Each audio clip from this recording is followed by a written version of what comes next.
Welcome to Positive Atheism English channel. Today, in our program, My Life with Gora, an autobiography of Srimati Saraswati Gora, an atheist, I am going to continue the chapter Eclipse and Pregnant Women. A lunar eclipse occurred while we were living in Colombo. In the Hindu tradition, both solar and lunar eclipses are undesirable events. They think that during the eclipse, poisonous serpents called Rahu and Ketu devour the sun or the moon, and that the portion of them that has gone into the mouth of the serpent appears as an eclipse.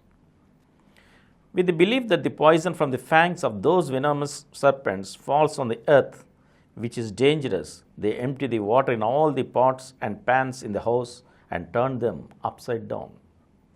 After the eclipse, they wash them and fill them again with water. But they forget one thing. In those days, we didn't have running water in our houses. In villages and small towns, we used to carry drinking water from tanks and wells. People believed that the poison from the fangs of Rahu and Ketu dropped through the roofs into the pots and pans. They forget that the tanks and wells don't have any roofs. They bring water from the tanks and wells after the eclipse. If one thinks about it all, such a practice has to appear irrelevant and foolish. Gora pointed out this to me. India too has a lunar eclipse at the same time as Colombo. In my parents' home in India, in my in-laws' place in Kakinada, and in millions of Hindu homes in hundreds of thousands of villages, all the pots and pans are turned upside down. Before I went to Colombo, in our home too, they used to do the same thing. They would close all the doors and pray to Rahu and Ketu not to swallow the sun or the moon and leave them alone. That day too, millions of Hindus in India prayed to Rahu and Ketu. What Gora said seemed reasonable to me. So in Colombo, I didn't empty any pots and pans, nor did I turn them upside down. What indeed is an eclipse? At the time when the earth is revolving around the sun and the moon around the earth, if the earth comes in between the sun and the moon, then it's a lunar eclipse. If the moon comes in between the earth and the sun, it's a solar eclipse.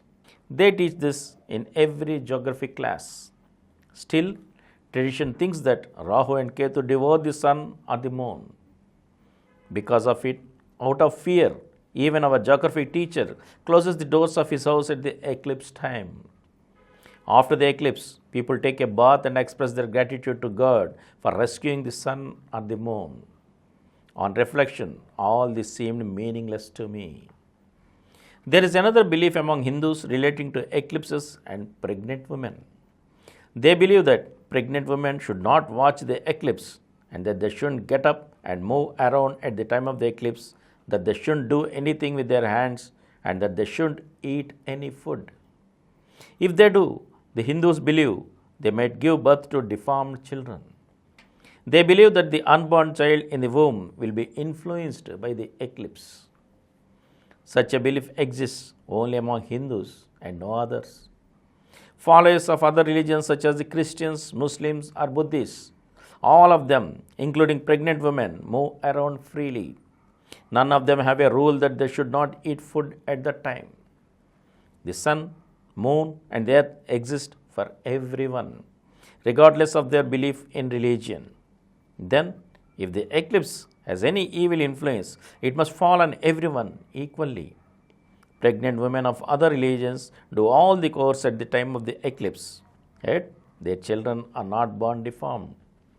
Why should Hindus alone be afraid? Gora helped me think in this fashion. I was pregnant in Colombo at the time of the eclipse. That was going to be our first child, so naturally I was a bit worried. Because Gora explained repeatedly in detail that there was no connection between the eclipse and the unborn child, and because I felt that he had as much responsibility for the child to be born as a father as I had as a mother, I reassured myself. The truth of a matter does not become clear until you examine it carefully.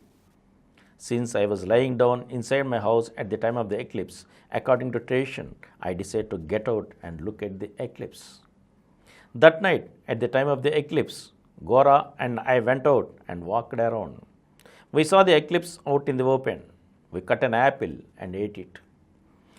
There were some Muslim, Christian, and Buddhist pregnant women around me. None of them slept at the time of the eclipse. They were never afraid of an eclipse. If indeed their children were born with defects, they would have been afraid and would have taken precautions. When I watched all this, I too was free of fear. However, when I wrote to my mother and father that I saw the eclipse, they answered back, scolding me. They warned me that it would be a mistake to do everything like this fearlessly. Finally, when I had a baby girl, she had no birth deformities. She was born fine and normal. With that, if I had any traces of fear or suspicion, they too were gone. That helped my resolve to boldly examine ancient customs. Later, when I was pregnant in different months, there were solar and lunar eclipses. I never accepted the old taboos regarding eclipses. All my children were born without any deformities, and I am fine. There was never any evil influence of an eclipse.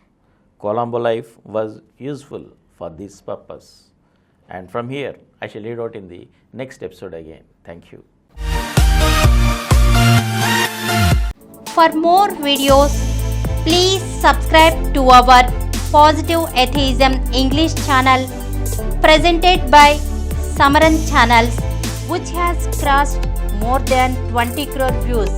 Please like, subscribe and share our videos, and for notification of our new videos, please click the bell icon.